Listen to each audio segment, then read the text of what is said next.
So I was intending on filming the intro for this video, sat in front of the finished piece with a little sneaky peek of what I'm about to show you because it's rather exciting. However, the piece sold very quickly once I'd finished it, sent it off to the new customer, and I've only just realised that I didn't film the intro for my YouTube video. If you've seen some of my other videos, you'll know that this is quite a common occurrence. I'm not tech savvy.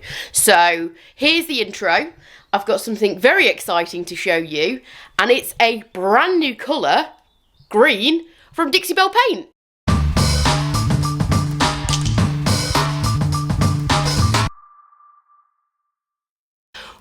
Let's just take it down a notch. That was very excitable. I am excited because Dixie Belle are launching some new colours, and within that release there are some greens. And if you know me, or if you followed me for a while, you'll know that I absolutely love anything green. All the greens, from the zingiest, brightest shade down to the more muted kind of olivey tones, and pretty much anything in between. I'd happily paint in green for the rest of my life. So I am excited. This is the colour that I'm going to be using today. This is a brand new shade called Thicket. It's more kind of like an olivey tone, which is bang on trend at the minute, and I'm going to be painting this bookcase behind. So I'll show you what the paint looks like. I'll also show you the other brand new colours. You're going to have to wait and watch the video for a little while longer to see those, but first, a little bit of prep. So here's the little antique bookcase that I'm going to ruin with paint. Obviously that's a joke. If you follow me on my other social media platforms, you'll know that's a little bit of a running joke now. This is not an antique, it's a reproduction piece. It's in very good condition. They paint up super well. I've done quite a few of them in the past. They're usually quite a shiny, glossy finish, and we'll get to that in a second. But first, I'm just going to give it a really good clean with Dixie Belle's White Lightning cleaner. And this cleaner you do have to rinse, so just make sure when you've cleaned it you do give it a good rinse. I usually use a microfiber cloth dipped in some warm water and just keep rinsing it out, and just washing the cleaning residue off the surface.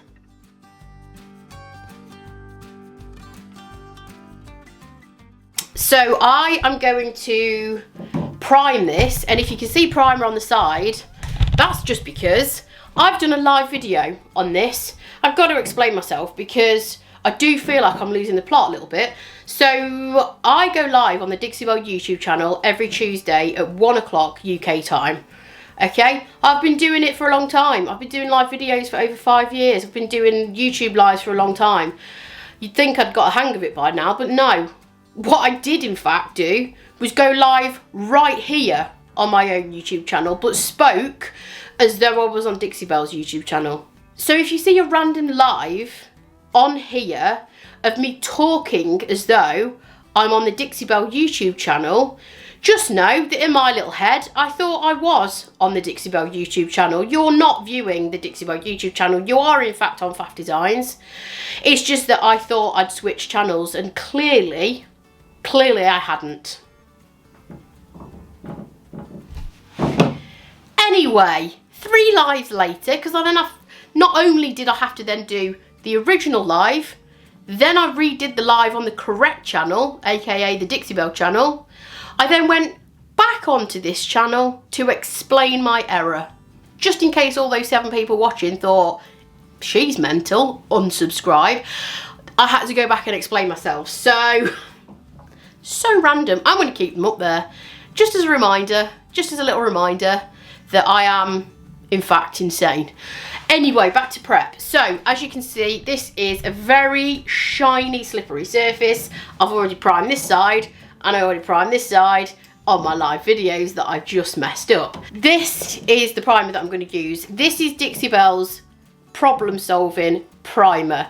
They used to have 2. Now they only have 1 because they made those 2 products into 1. So in the past they've done Slick Stick, which was for bonding to slippery shiny surfaces, so it was an adhesion primer.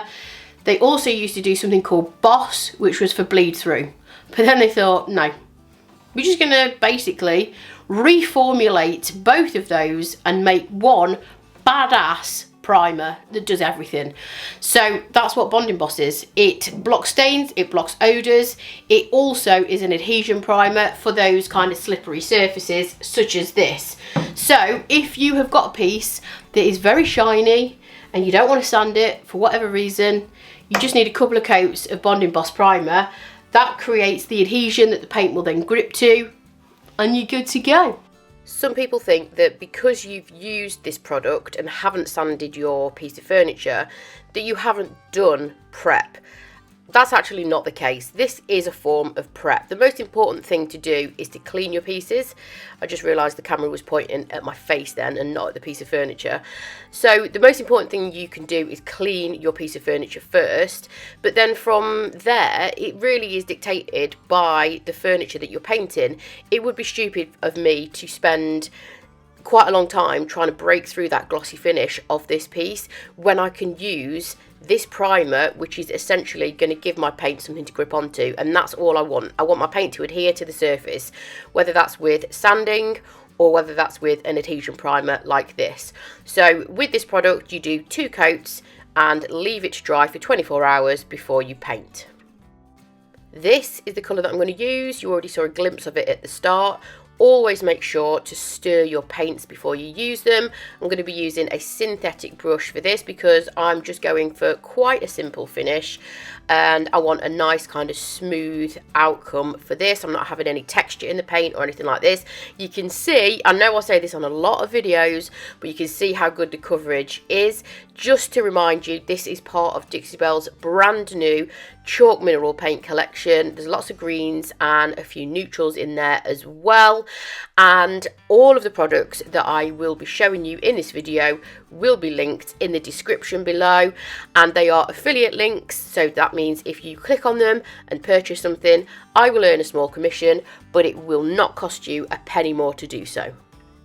I did 2 coats of this colour and then let it dry. I'm going to come back to that in a second because I am going to do something on the drawer front, but I feel like it would be a good time to show you the other colours in the range. These are them. There's 3 whites and 4 greens, all very kind of soft colours, and these are the greens that I'm swatching for you now, just so that you can see them next to each other, and I've also added the names for them as well, and I'll be linking them in the description below. So I'm going to do some stripes on here. I'm going to use one of the new whites. This one's called Magnolia, and for this you're going to need masking tape, you are going to need a small brush and also some clear coat. So I'm just using painter's tape here, which is quite a low tack, which is perfect for using over freshly painted surfaces, and I'm going to use the masking tape to space out my stripes so that I get nice even stripes. Don't have to measure them with a tape measure or anything like that. Use maths or anything, because that is not how I roll. So I'm just using a piece of tape as my spacer and then adding the tape so that I've got nice evenly spaced stripes.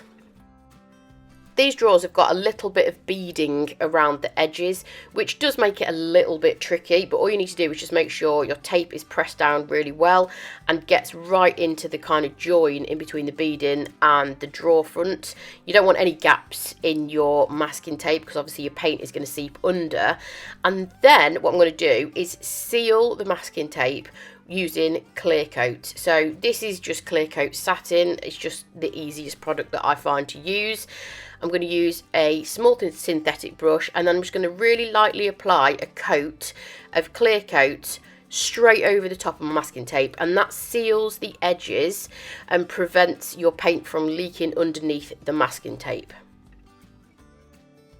Obviously this video is sped up and edited, but you do need to let your clear coat completely dry before you use your paint for your stripes.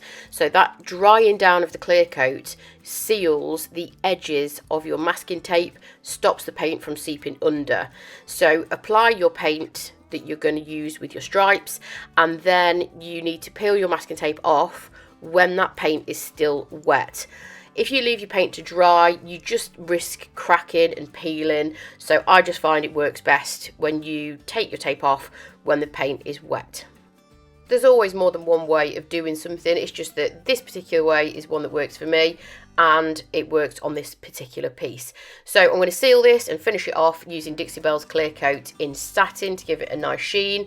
I'm using a foam and dandy brush, which is essentially a foam pad with a handle to use my top coat. And the way that I apply top coats, because I usually am a wax person, so anything that's going to make the job easier is good for me. So I'm using this brush, which does help. It doesn't have bristles, so you don't get any streaks or anything. And I work in small areas. I just whack the top coat on, and then once I've got a nice thin layer over the top, I just lay it off, which is basically running your brush or foam pad in one direction, in this case left to right over the top, which is going to help your top coat lie nice and smooth. The drawers had quite an awkward little lip on them, and I didn't want to use paint because there wasn't a sufficient gap to put paint.